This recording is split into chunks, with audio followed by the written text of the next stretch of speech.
Probablemente algunos de aquí no sepan qué significa esta expresión de moros en la costa. O tal vez le hemos oído y hemos sabido que, bueno, cuando dicen hay moros en la costa, quiere decir alguien está por ahí o hay un peligro por ahí. Pero les voy a contar un poquito para que estén entendidos de qué es realmente, de dónde viene esta expresión. En la zona mediterránea española, en la antigüedad, era objeto de ataques frecuentes por los grupos de personas que vivían en el norte de África, llamados moros por los españoles, porque eran de piel oscura, en tanto que los españoles eran de piel blanca. Entonces, estas personas, a los que llamaban moros, venían y hacían incursiones a las costas españolas, atacaban, saqueando y destruyendo todo a su paso, y casi siempre sus incursiones eran por un pueblo costero, porque la distancia entre el sur de España y África es muy corta. Y por eso se crearon en esa región una zona con torres defensivas o atalayas, para que desde lejos pudieran ver si estaba algún enemigo en la costa vecina o si se acercaba. Y entonces cuando veían que venía algún barquito o venía un grupo de estas personas, gritaban, moros en la costa. De ahí viene esta expresión de moros en la costa. Y la pregunta es, podríamos decir nosotros, ¿hay moros en la costa? Aunque no estamos en una playa o un pueblo costero cercano, yo quiero decirles que sí hay moros en la costa. Es un tiempo en que tenemos que ser unos atalayas de otros, vigilantes, y dar el aviso, y por eso es que domingo a domingo también, y por eso empecé recordando por qué nos reunimos aquí. Nos reunimos domingo a domingo para compartir el mensaje de la palabra del Señor. No solamente es una reunión social o de amigos, de que aquí alegre venimos y estamos juntos, no. El principal y el que es el dueño de la casa es nuestro Señor Jesucristo. Y Él nos convida porque Él quiere participarnos su palabra, recordarla a cada momento, que la tengamos presente. Y yo les digo, sí, hay moros en la costa. En 1 de Pedro 5:8, el apóstol dice que hay un enemigo que es como un león rugiente y que anda buscando a quien devorar. Y cuando Pedro escribía esta carta, se la escribía a otros cristianos en que estaban pasando en momentos de tribulación grandísimos porque estaban siendo perseguidos por el Imperio Romano. Y esa persecución los llevaba a los circos romanos a ser devorados por los leones. Pero Pedro no se estaba refiriendo a ese tipo de leones. Se estaba refiriendo al enemigo de Dios en primer lugar, aquel que dijo yo subiré, yo me sentaré, yo voy a hacer lo que yo quiera y voy a quitar a Dios del trono. Pero dice la palabra que fue abatido, que cayó como un rayo a la tierra y que no logró ninguno de sus pensamientos. Él pensó voy a hacer y dijo y esto y el otro, pero no pudo, sino que fue abatido, derrotado y está derrotado y vencido completamente. Pero ese enemigo, mientras no se cumple totalmente su condena, es como ese león rugiente que anda lleno de odio buscando a quien devorar. ¿Y quiénes son sus enemigos, podríamos decir? Pues los hijos de Dios. Él anda buscando a quien devorar dentro de los hijos de Dios, a quien le roba, a quien le mata, a quien le distrae del camino a seguir. También les recuerdo, mis hermanos, aunque ustedes hoy se levantaron en una rica cama, en una casa donde hay un techo muy sabroso, tal vez algunos con aire acondicionado en este tiempo de tanto calor, tuvieron un desayuno sabroso servido, ¿sí o no? Nadie diría que estamos en guerra, pero estamos en una guerra. Para los jovencitos que están aquí, yo les cuento que yo estuve en medio de una guerra de 30 años, de la que ni siquiera me di cuenta. Aquí en Guatemala hubo una guerra terrible, terrible. Pero muchos de los que vivíamos en la ciudad no nos dimos cuenta de esa guerra. Nos hemos enterado después de los horrores de la guerra, porque estábamos en nuestra casa protegidos. Levanten sus manos quienes vivieron la guerra de la guerrilla. ¿Quiénes de ustedes tuvieron alguna baja en ese tiempo de la guerra física? 2. Ellos se dieron cuenta que estaban en guerra, porque sufrieron en carne propia una pérdida. Pero el resto, la mayoría, vivíamos en la ciudad y aunque oíamos, no teníamos la figura de la guerra dentro de la ciudad. Mis hermanos, algo así está pasando con esta guerra espiritual en la que estamos inmersos. Hay una guerra y hay muchas víctimas en esa guerra. Y tenemos un enemigo, no todopoderoso, pero que tiene poder, un poder robado. Y el Señor nos ha dado una armadura y nos dice que nos vistamos con ella y que andemos con la armadura puesta. No nos la podemos quitar para ir a dormir. Cuando el soldado está en guerra y se va a dormir en la noche, no crean ustedes que se quita las botas y se pone sus chancletas y se quita el uniforme y se pone la pachoma. ¿Cómo creen que duerme? Duerme con un ojo así, con un ojo cerrado, y al rato cambia de ojo. Y duerme con el fusil a un lado y con las botas puestas, porque están los bombazos y en cualquier momento tiene que levantarse. Mi hermano, estamos en medio de una batalla, y una batalla tremenda. Pero en medio de esta batalla tremenda, el capitán de nuestro ejército, el comandante general, el rey de reyes, el señor de señores, que triunfó sobre la muerte, que triunfó sobre el pecado, que triunfó sobre el tentador, y que le ha sido todo poder y toda potestad en los cielos, a ese que le cantamos hoy, él nos ha dicho: no temáis. Yo estoy con vosotros todos los días hasta el fin del mundo. Y Él también nos ha dicho: velad, es tiempo de que estéis despiertos, es tiempo que estéis atentos, como los vigilantes, esos que estaban. Hay moros en la costa, sí, hay moros en la costa, y cuando veían venir uno, tocaban la trompeta y la gente se alistaba para no ser asaltados por los moros que venían contra ellos.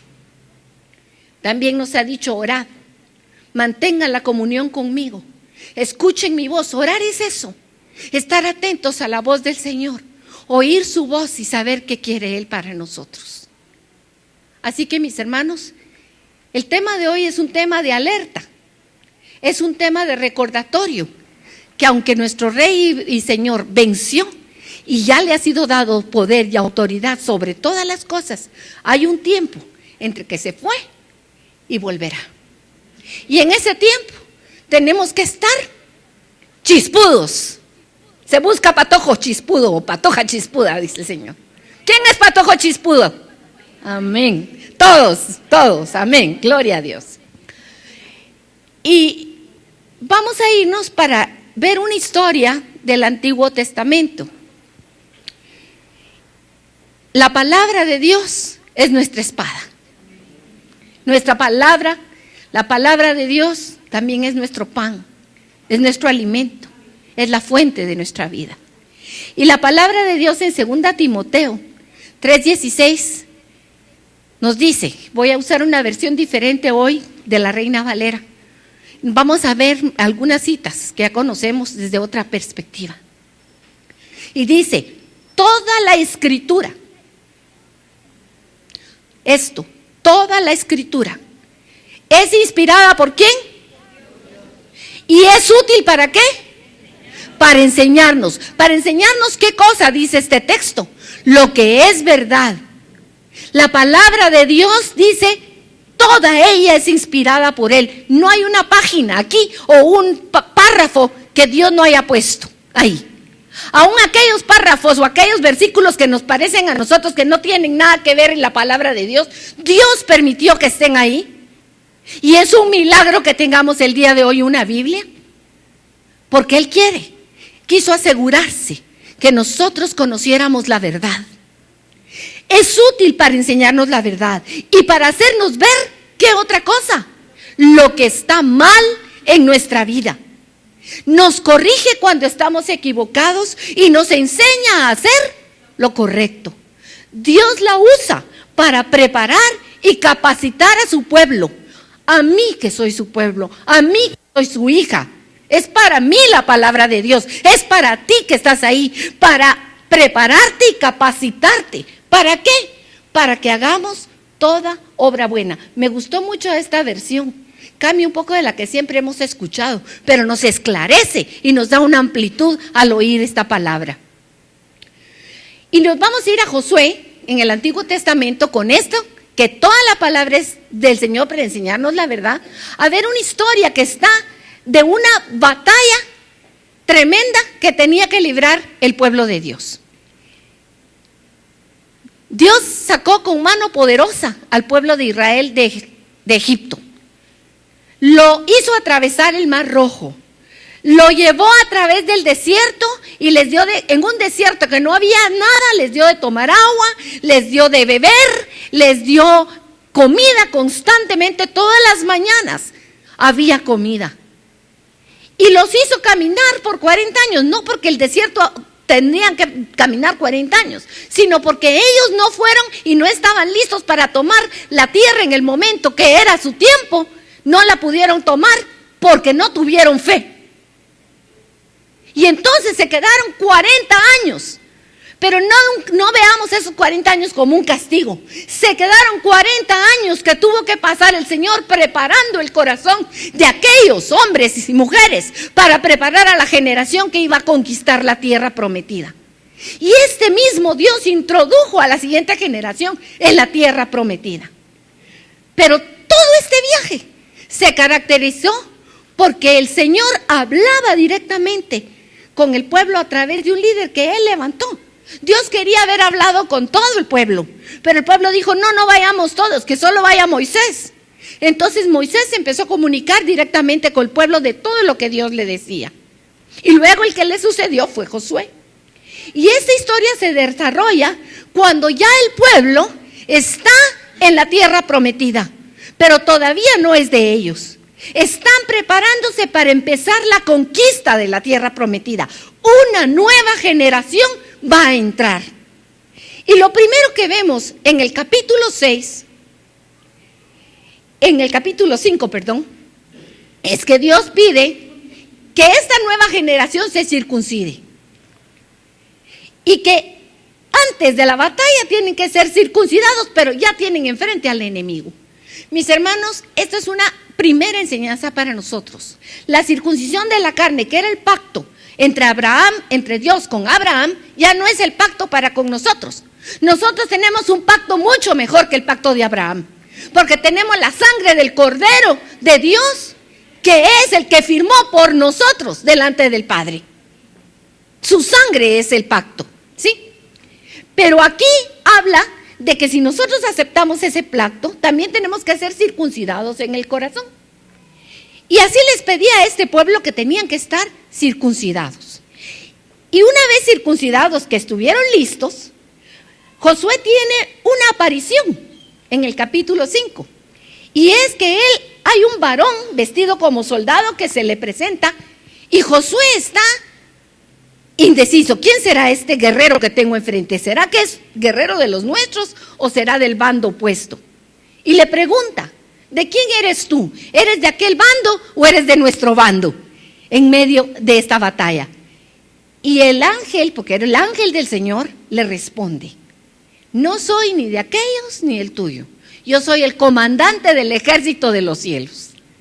Quítate las sandalias, póstrate porque estás en tierra santa. Y Josué se quita las sandalias y se postra en ese momento, porque es el momento en el que Dios va a hablar con él y le va a dar las instrucciones para la batalla. Circuncidados, con reverencia delante del Señor. Y Dios le habla y le dice, esa ciudad que está allá enfrente, la ciudad de Jericó, era una ciudad bien cerrada, protegida, con unas murallas infranqueables, grandísimas. Pero Dios le asegura a Josué y le dice, voy a ponerla en sus manos. Cuando Dios dice algo, así es. Jesús dijo que vendría. Jesús dijo que iría a la cruz. Jesús murió en la cruz. Y Jesús dijo que resucitaría. ¿Y qué pasó? Resucitó. Él no se quedó en la tumba. Y Jesús dijo, volveré. Y eso no se ha cumplido todavía. Está pendiente. Pero lo que Dios dice, así es. Él volverá. Amén. Y a Josué le dijo, esa ciudad que ves ahí, infranqueable, la pondré en sus manos. Más adelante en el versículo 3, le da las instrucciones a Josué de cómo van a hacer la estrategia para conquistar la ciudad. Y les dice, hay que rodear la ciudad todos los hombres de guerra, yendo alrededor de ella una vez por 6 días.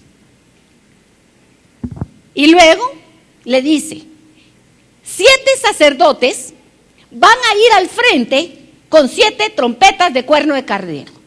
Detrás de ellos va a ir el arca, también cargada por otros sacerdotes. Versículo 4.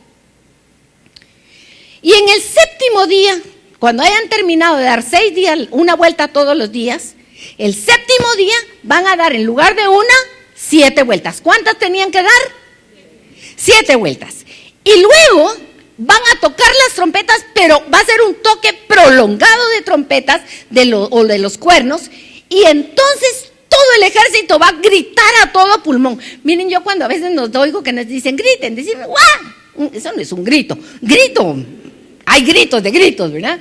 Bueno, pues aquí tenían que gritar a todo pulmón, todo el ejército, junto con las trompetas. Y entonces, una vez que lo hayan hecho eso, tienen que ir para adelante, derecho y hacia adelante. Versículo 5. Me gustó, se mira esta imagen un poquito, está algo nublada. Tal vez no se ve bien la imagen, pero es las murallas de Jericó. Y van los sacerdotes vestidos de blanco, llevan el arca, adelante un grupo de soldados, en la retaguardia otro grupo de soldados. Debe haber sido, para los que estaban del lado de las murallas adentro, como de risa. ¿Qué están haciendo estos? ¿Qué están dando vueltas? Van y dan una vuelta y regresan, y van y dan otra vuelta y regresan. Y el 7º día, pero miren, mientras se iban dando, no nos debemos de olvidar, ese pueblo que estaba adentro y que se creía muy poderoso y que infranqueable su ciudad, también ya había oído todo lo que había hecho el Dios de Israel en el camino. Y dice la palabra que sus corazones estaban derretidos de miedo. Pero por otro lado también orgullosos de sus grandes obras que creían que los podían defender. Siguiendo la historia, vemos en el versículo 9 que estos hombres de adelante iban armados, los sacerdotes tocando las bocinas, el arca y nuevamente retaguardia. ¿Se pueden imaginar ustedes eso? Un ejército poderoso, un montón de soldados. No eran, los sacerdotes eran 7 adelante y 4 atrás, pero alrededor adelante una gran cantidad de soldados y por detrás otra gran cantidad de soldados bien armados, pero en silencio. El pueblo iba callado. No saldrá palabra de su boca hasta que. Estas fueron instrucciones que Dios dio. Miren, una estrategia, si uno la mira dice, pero qué locura. ¿Cómo vamos a ir así, solo así? Solo un pueblo que había visto las maravillas de Dios, que conocía a Dios y decidió creer. Si Él abrió el mar, si Él nos hizo pasar el río Jordán, si Él nos ha dado de comer por 40 años, si Él nos ha dado de beber por 40 años, si tenemos la ropa puesta que no se nos ha gastado, y Él dijo que así lo hagamos, ¿cómo lo vamos a hacer? ¿Así? Solo el que conoce a su Dios sabe que Él es capaz de hacer lo imposible. Cuando Jesús habla con sus apóstoles en una predicación, dice, qué difícil es que se salve un rico, ¿se recuerdan? Un joven le ha ido a preguntar a Jesús que qué tiene que hacer, y Jesús le contesta, vende todo lo que tienes y sígueme. Y entonces se va triste, dice, se va el joven, porque tenía muchos bienes. Y entonces los que estaban cercanos a Jesús se asustan y le dicen, si eso es así, ¿quién podrá salvarse? Y Jesús les dice, lo que es imposible para el hombre es posible para Dios. Dios, el Padre y Jesucristo, el Dios de los imposibles. Ese es su nombre. Él hace lo que para nosotros es imposible. Amén. Y entonces el pueblo tenía que estar callado. Qué difícil estar callado ante las amenazas del enemigo. Mientras el pueblo daba vueltas, ¿qué estarían diciéndole los de Jericó? Cobardes, que creen que van a entrar, no van a poder. ¿Cómo va a ser? No pueden. Y insultándolos. Qué difícil es mantenerse callado ante los insultos. Qué difícil es mantenerse en la fe, en medio de las batallas y de los problemas. Pero cuando se conoce al Dios de los imposibles, es posible mantenerse. Y entonces, ¿hasta qué? Porque había un límite. Dios no les estaba pidiendo que pasaran el resto de la vida dando vueltas en silencio. Iba a haber un momento en que se iban a tocar las trompetas, y ese momento de tocar las trompetas era decisivo, porque en ese momento iba a caer todas las murallas, el pueblo tenía que ir con toda su fuerza a exterminar todo. Y aquí está la siguiente instrucción. La instrucción final era, y será la ciudad anatema al Señor. Y fíjense, lo vuelve a repetir en el 18. Guardaos del anatema, ni toquéis, ni toméis alguna cosa del anatema. No sea que hagáis anatema el campamento de Israel y lo turbéis. ¿Cuántas veces ven la palabra anatema aquí en la cita? Hay 4 veces. En el versículo 17 está la primera vez, luego en el 18 está 3 veces. Total, así. 1, 2, 3, 4 veces entre el 17 y el 18. Y esta palabra anatema no es común entre nosotros. ¿Qué les estaba diciendo el Señor? La palabra anatema es una transliteración del griego.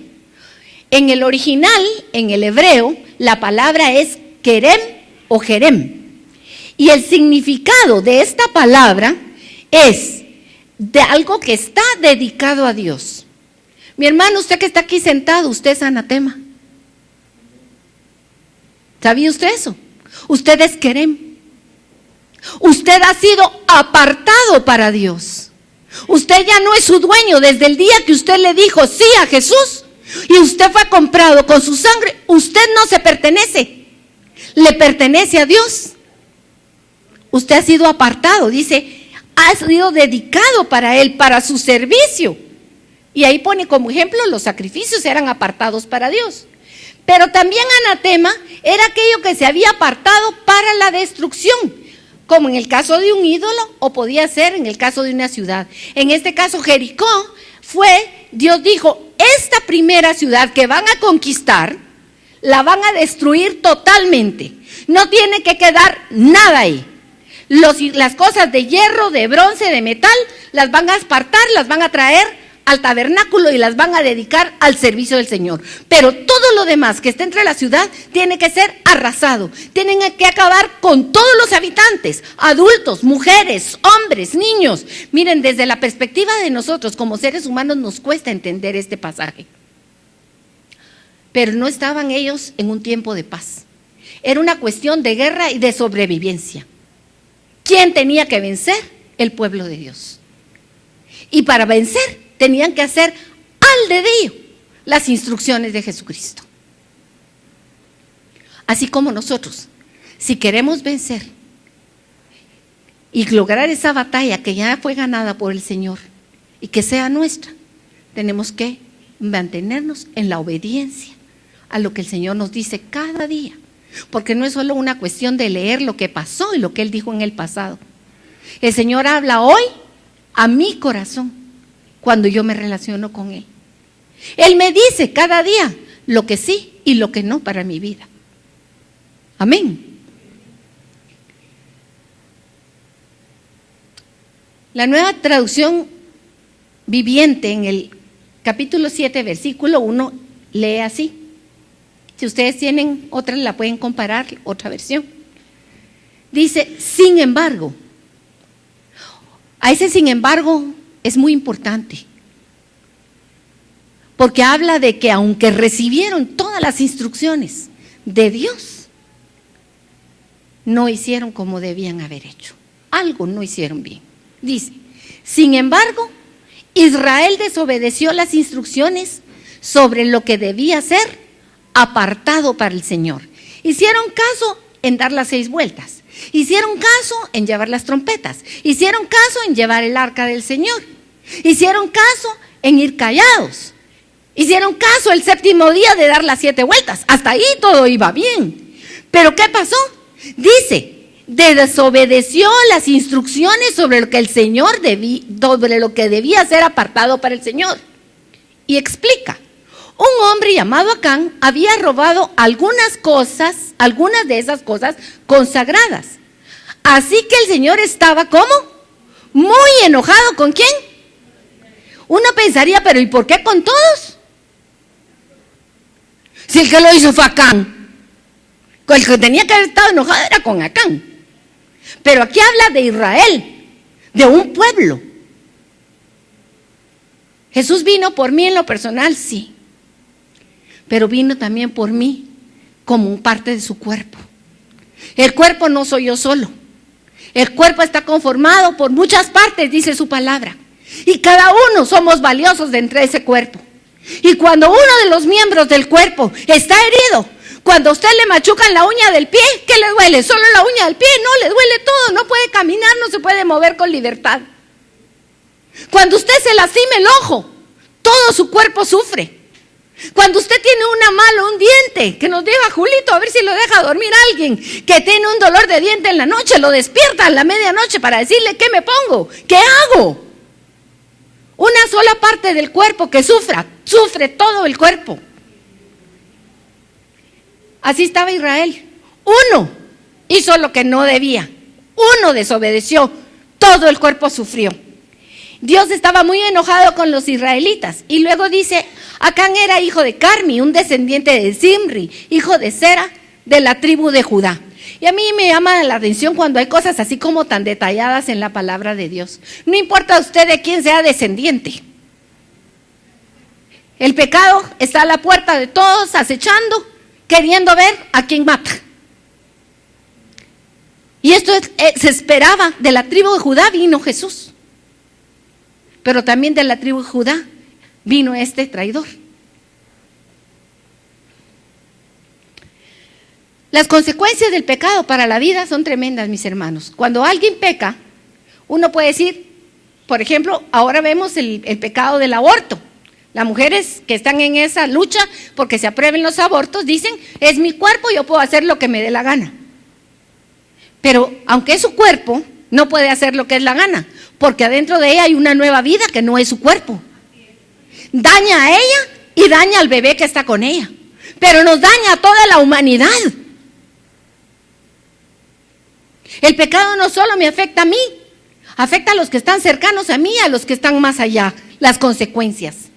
Fíjense que esto pasó y inmediatamente después había que seguir con la conquista. Los israelitas conquistaron Jericó. Hasta aquí no se habían ellos dado cuenta de lo que había pasado, pero después tenían que seguir la conquista. Y la siguiente conquista era la ciudad de Jai. Y viene Josué y manda a investigar la ciudad de Jai y manda unos espías. Y estos espías regresan y le dicen, pan comido, Josué. Jai es una ciudad pequeña. Y si aquí hicimos y acabamos con Jericó, ni nos preocupemos. ¿Para qué vas a mandar a todo el ejército? Manda un grupo chiquito porque con unos cuantos exterminamos a Jai. Y Josué pecó de confiado. En lugar de haber ido a consultarle al Señor como lo había hecho siempre, aparentemente en ese momento tuvo una equivocación, porque confió en eso y mandó solo un grupo de soldados. Y fue una derrota apabullante para los israelitas, por un pueblo pequeño y que no tenía gran cosa. Y derrotaron a los israelitas. Josué vino y estaba confundido. ¿Qué pasó? ¿Qué pasó si no, acabamos de conquistar Jericó? Lo hicimos polvo. ¿Qué pasó con esto que no pudimos vencer? Miren, mis hermanos, hay una situación que tenemos que ver bien. Los enemigos, no hay enemigo pequeño. Las hormigas tienen unas como tenazas que prensan la carne y te inyectan una sustancia tóxica. Si usted ha recibido un piquete de hormiga, me contará, y más si es de esas coloradas que le llaman, ¿cómo se llaman? Hormigas de fuego. Usted terrible, una hormiga. No hay enemigo pequeño. Para Dios no hay enemigo. Pero para nosotros no hay enemigo pequeño. Cuando decidimos actuar fuera de la protección de Dios, fuera de buscar su dirección, aún un enemigo pequeño puede hacernos pedazos, mis hermanos. Y esa es la enseñanza que vemos aquí, una de tantas. Confiaron demasiado en sí mismos. Dijeron, ya le dimos a Jericó y lo hicimos pedazos. Ajá, y no tengámosle miedo porque eso nos lo han comido. Vamos para allá. Y regresaron derrotados. Y cuando regresan, Josué entra en una situación que dice, ¿qué pasó? ¿Qué hicimos mal? Y se pone de rodillas y se postran delante del Señor, él y todos los capitanes, y todos están, ¿qué pasó? ¿Por qué nos derrotamos? Y Dios le dice a Josué, levántate de ahí, no ores. No todos los momentos son de derrota, son para orar. Hay momentos que son momentos para ver en qué metí la pata. Y eso el Señor le dice a Josué, levántate. Y le dice, de Dios nadie se burla. Eso está en Gálatas 6:7. No lo dice ahí en Josué, pero es lo que Dios está diciendo. Porque Dios lo sabe todo, lo ve todo. Y para Él nadie está oculto. Y Él le dice, hay pecado dentro de Israel. Y es Dios el que le dice, vas a hacer esto para que salga a luz lo que está escondido. Él no le señaló directamente, llama a Acán, no. Le dijo lo que tenía que hacer, llamar por familias, por tribus, y que cada quien iba a ir declarando. Pero le explica, hay robo dentro del pueblo de Israel. Lo que había no era solo robo, se habían tomado algo que no les pertenecía. Encima de todo había mentido y encima de todo escondió lo que había hecho. Y el versículo 13 habla de algo muy importante. La victoria que el Señor nos ha dado, porque ya nos la dio. La tierra de tu corazón, la vida eterna ya es tuya. Pero hay que tratar con tu propio corazón. Si no tratamos con nuestro corazón, nunca vamos a poder vencer. Esta es la enseñanza de este pasaje de Josué. La vida espiritual es una lucha y nosotros estamos en esa batalla. Y día a día tenemos que acudir a los pies del Señor para recibir dirección en las grandes cosas y en las cosas pequeñas. ¿Dónde voy a escribir a mis hijos para ir al colegio? Pareciera que no es una decisión de Dios. Pues sí, mi hermano, claro que sí la es. Pregúntele al Señor a dónde quiere Él, escuche, que Él lo guíe. ¿Qué hago? ¿Dónde deposito mis bienes? Una decisión de enfermedad, ¿a qué médico acudo? Todas las decisiones, grandes y pequeñas, deben ser puestas en oración delante del Señor. Solo bajo su guianza, solo confiando en sus instrucciones, solo siendo obedientes a Él, veremos la victoria en todas las áreas de nuestras vidas. Amén.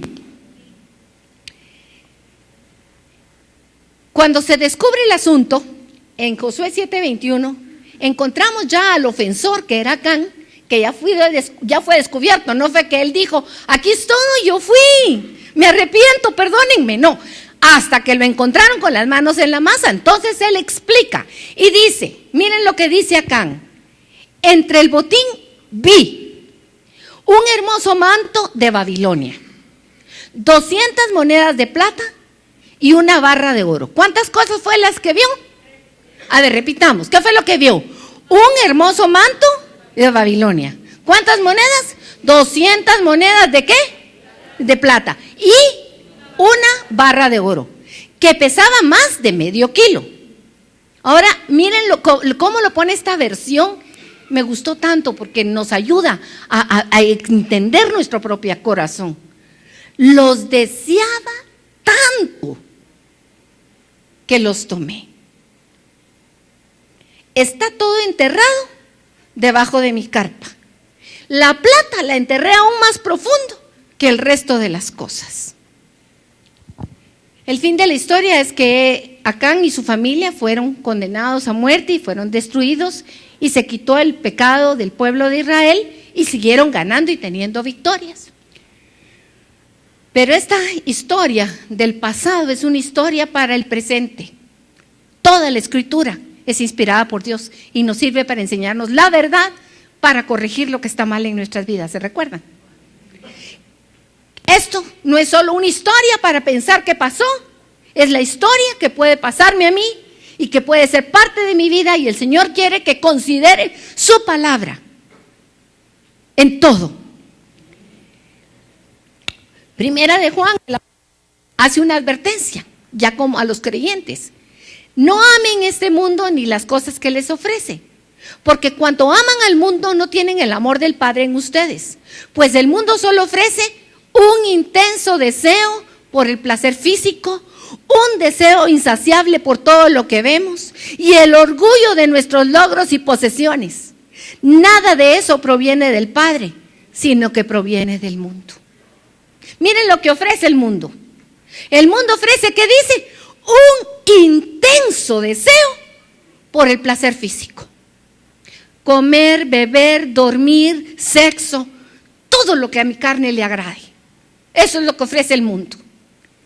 Un deseo insaciable, o sea, aunque lo tengas, nunca vas a satisfacer. ¿Por qué? Por todo lo que vemos. Y el orgullo de nuestros logros y posesiones. Nada de eso proviene del Padre, sino que viene del mundo. Y este mundo se acaba, junto con todo lo que la gente tanto desea. Pero el que hace lo que a Dios le agrada, vivirá para siempre. Me voy a quedar un par de minutos aquí para hacer comparación entre lo que vio acá y lo que Juan describe acá. ¿Vio un manto de qué?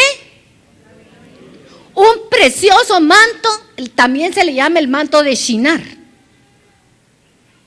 Y dicen que debe haber sido un manto precioso de colores, tejido con hilo de oro, saber ni cómo. Tal lo comparan incluso como las alfombras persas, porque de esa región más o menos es de donde era ese manto, que tenía muchísimo valor.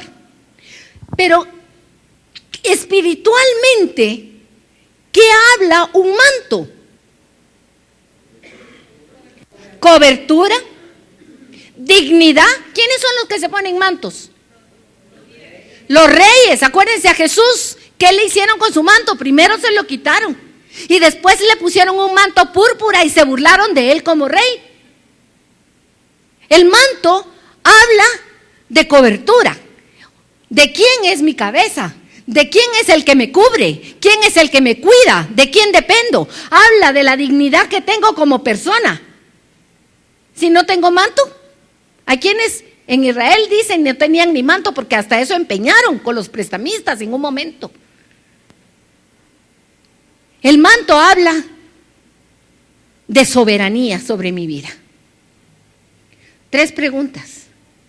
¿Qué manto tengo sobre mi vida? El manto de Shinar habla de Babilonia, la ciudad opuesta a Dios, donde Nimrod, poderoso cazador, se levantó contra Dios.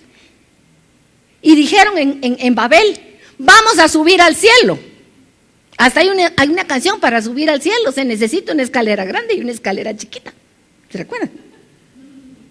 Hay escaleras grandes y escaleras chiquitas, pero no nos van a llevar nunca al cielo. La escalera de Babel fue destruida por Dios y el hombre lo que tuvo fue confusión y fue esparcido por toda la tierra. Ese manto venía de ahí. La cobertura que Acán quería era la cobertura del mundo, aunque conocía a Dios, había visto sus prodigios, desechó la voz de Dios, no le puso atención, pensó: Dios no sabe nada, y lo hizo a un lado. Primera, tengamos cuidado de oír la voz de Dios y de no apartar la voz de Dios de nuestro camino. Todo lo que Él ha dicho para nuestras vidas tiene un porqué. Todo lo que Él permite en nuestras vidas, aún los momentos duros y difíciles en nuestra vida, Dios los permite por un porqué para nuestra vida. No desechemos su enseñanza ni su dirección. Él es nuestra cobertura. O buscamos la cobertura del mundo o buscamos la cobertura del Señor, el manto de su presencia, el manto de la presencia del Espíritu Santo. Segunda cosa que cogió, 200 ciclos de plata. La semana pasada Edgar habló de la redención. Y aquí no es casualidad que esté escrito 200 monedas de plata. El hombre busca y estamos constantemente buscando volver a esto que dice Juan aquí. El orgullo de nuestros logros. El orgullo de lo que tengo.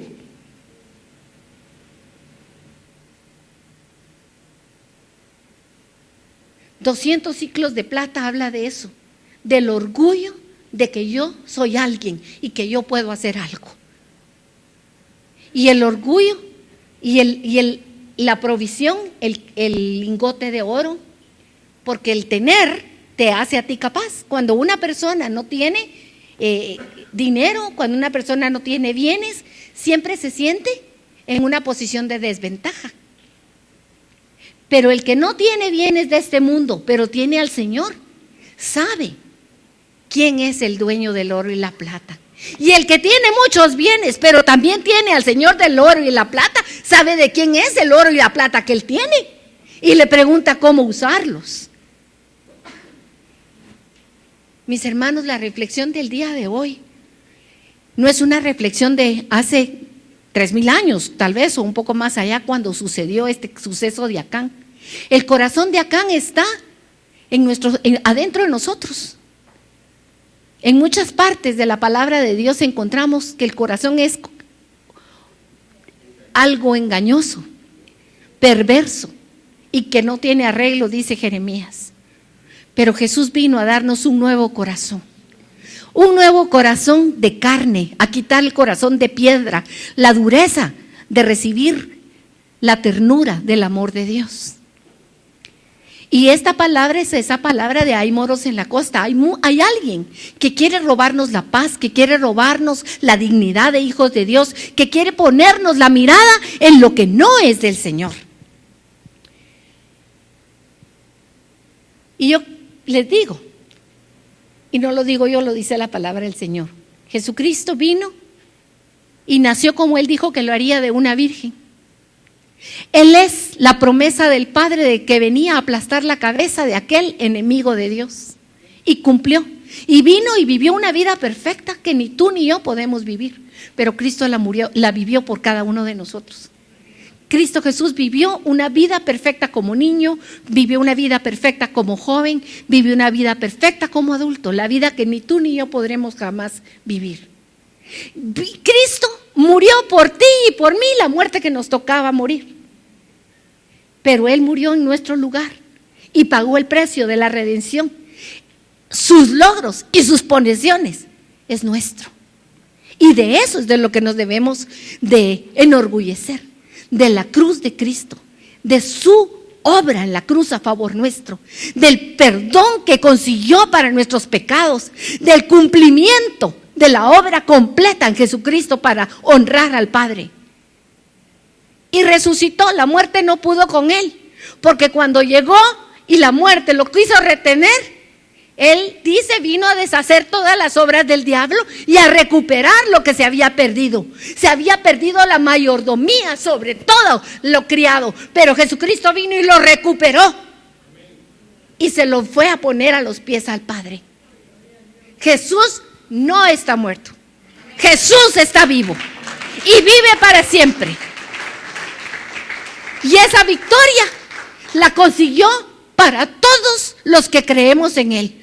Porque si creemos que murió y que resucitó, también sabemos que no solo hemos sido perdonados, sino que ya tenemos la vida eterna para nosotros. Tenemos una vida de victoria. Amén. Pero no solo eso. Jesucristo no solo resucitó y se fue a esperarnos, sino que dijo, voy a preparar lugar. Y Él dijo, cuando vean que el verano está cerca, voy a usar algunas citas. Cuando le preguntan cuándo va a ser su venida de regreso, Él dice algunas señales que habrán. Y por eso es que sí hay moros en la costa, mis hermanos. Hay señales en este tiempo más aún que las que habían cuando Pedro hablaba o cuando Pablo hablaba. Estamos más cerca hoy de nuestra redención que hace 2000 años, ¿o no? Amén. Y hay muchas señales que hoy están a la vista. Así como en esta época de verano, si ustedes van a ver, las higueras se llenan de hojas. Es tiempo que sabemos que es el verano porque empiezan a llenarse de hojas los arbolitos, en especial las higueras. El verano está cerca. La venida del Señor está cerca. Ojo. Él dijo, toda autoridad me ha sido dada en el cielo y en la tierra. Nuestro Dios no es un Dios que a ver si hace las cosas, a ver si puede. Es el Rey victorioso. Amén. Ya es suya la victoria. Y nos dijo, estemos alertas. Y nos dijo, me voy a prepararles un lugar para vosotros. Pero también nos dijo, vendré de nuevo. Vendré de nuevo por ustedes y donde yo esté, ustedes van a estar conmigo. Qué bendición, qué grandiosa victoria, mis hermanos. Esta victoria es Dios que va al frente abriendo el camino. Él iba al frente de Josué abriendo el camino, el que derriba las murallas. No sé cuántas batallas puedas tener tú por enfrente que te parezcan difíciles hoy. Algunos jóvenes pueden decir, ay, qué difícil vivir con mis papás. El Señor va abriendo al frente el camino. En el trabajo el Señor va abriendo al frente el camino, en las dificultades. Él es el que va al frente. Su manto es el que necesitamos, el manto de su presencia. Cuando Él está no falta nada. Con Él tenemos la más maravillosa dignidad. Me compartieron uno que decía todos los nombres que las personas se quieren llamar en estos días, los cristianos. Decía, a algunos cristianos les gusta que les digan apóstoles, a otros les gusta que les digan profetas, a otros les gusta que le digan evangelistas, a otros, ¿qué más? ¿Cómo? Maestros, sí, bueno, pero faltaba, ¿cómo? Pastores. Y me daban un montón de nombres, pero ¿saben cuál no aparecía? Hijos de Dios. Mis hermanos, ¿qué nombre nos ha dado el Señor a nosotros? Somos hijos de Dios. Estamos seguros que lo somos. Y no hay nombre más grande ni más título más precioso que el nombre que nos ha dado el Señor a nosotros. Y ser llamados hijos suyos. Amén. Su preciosa presencia en nuestras vidas. Y mis hermanos, este es el punto también importante de esta enseñanza. Este permanecer, este llegar a la meta, es un asunto en primer lugar personal, de respuesta al Señor. Pero es un asunto de congregación, es un asunto de todos. Caminamos unidos como un cuerpo. La iglesia es un cuerpo. Y el Señor nos ha dado la victoria. No puede haber nada escondido en nuestro corazón.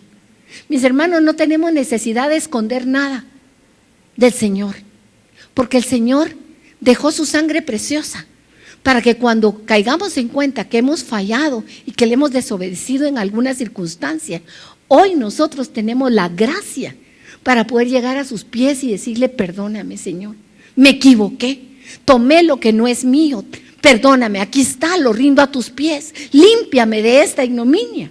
Quita de mí ese orgullo de las posesiones. Tal vez cuántas veces yo esta última semana tuve la oportunidad de darme cuenta cuántas veces quiero por mí misma resolver las cosas. Y tomo unas actitudes tan fuertes y después me traen tanto dolor, tanta vergüenza delante del Señor. Porque en realidad si tengo algo bueno en mí mismo es lo que el Señor me ha dado. Y Él no quiere un corazón orgulloso en mí, Él quiere un corazón de mansedumbre, de humildad. ¿Y cómo me cuesta? Realmente le tengo que decir, Señor, yo no puedo. Pero tú sí puedes.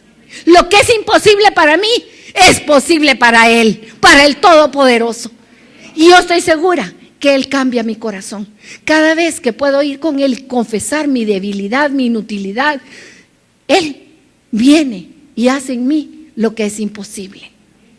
No tengo necesidad de quedar con nada escondido ni mentirle al Señor, porque Él sabe todo acerca de mí. Él sabe cuando me levanto y cuando voy de camino. Sabe cuando regreso y me encierro a solas en mi cuarto. Conoce mis pensamientos más secretos, aunque yo no se los quiera decir, aún antes de que salga la palabra a mi boca. Él ya conoce mi pensamiento y no para que yo me esconda de Él y tenga miedo de lo que estoy pensando, Puedo decirle confiadamente: Padre, cámbiame mis pensamientos y pon tu pensamiento en mí, te rindo mi pensamiento a ti. Y esa es la mayor victoria, que tenemos un Dios que vive para siempre, que es victorioso, que nos ama y que quiere que nosotros tengamos esa presencia suya y que vivamos de sus logros, de sus méritos, de sus posesiones. Y el oro, Él es el dueño del oro y la plata. Nada me faltará, dice el Salmo 23. El Señor es mi pastor, nada me falta, ni me faltará. El Señor es mi dueño y Él cuida de mí. Amén. Él vino, nos rescató, resucitó y volverá. ¿Estamos seguros de eso? Amén. Gloria a Dios. Alertas pues, hay moros en la costa y tenemos que estar velando, orando y manteniéndonos firmes. Amén. Gracias, Padre, porque nos has recordado este día que tenemos un Dios todopoderoso y de la victoria que has conseguido por nosotros. Muchas gracias, Jesús. Gracias, Señor. Gracias porque desde que vinimos esta mañana pudimos acercarnos confiadamente a tu trono para abrir nuestro corazón y exponer nuestra pequeñez y nuestra debilidad, y para clamar tu gracia y tu misericordia y tu perdón y tu limpieza. Y tú nos has vestido de ropajes nuevos, Señor, de victoria, de ropajes limpios, blancos. Y hoy es un buen tiempo para adorarte, alabarte, glorificar tu nombre, Señor, recordando tu promesa que volverás. Te esperamos, Señor. Te anhelamos, Jesús. Y mientras ese momento llega, Señor, permítenos ser fieles. Danos la gracia para permanecer fieles a ti, para verte en todo y acudir a ti en todo, Señor. Te necesitamos, Jesucristo.